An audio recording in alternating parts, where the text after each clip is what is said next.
With everything installed, it's now time to take it out for a spin. Take a look at the quality of the front-facing dash cam, as well as the wireless backup camera.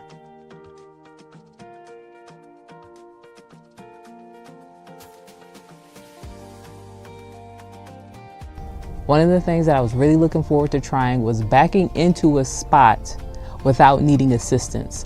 As a solo traveler, I don't always have the luxury of having somebody pop out of the RV and kind of direct me into a parking spot. Having a backup camera is going to give me some self-sufficiency as well as a little more confidence when it comes to reversing this big thing. Now, when I used the camera, I still had to get out to kind of situate myself and figure out where the vehicle was in relation to everything that's around me, especially the things that I could damage. I also had to adjust the camera from time to time because I had it too low at one point where I couldn't see the things that were behind me, and it is a hill, so that kind of changed the image a bit.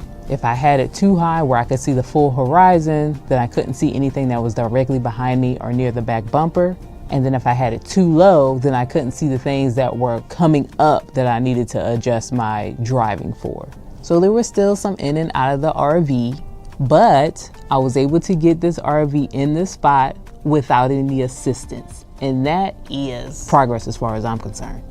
Let me pause once again. One thing that I did not realize when I was testing the camera system is that there is actually a setting on the monitor that allows you to adjust the camera. In the manual, it does mention that the viewing angle can be adjusted by swiping up and down the left and right areas of display in full screen. It wasn't until I visited the Haloview official website, which is where I found this footage, that I realized that I missed out on testing those features, as well as the picture-in-picture feature. So I'm looking forward to testing this feature the next time I'm on the road.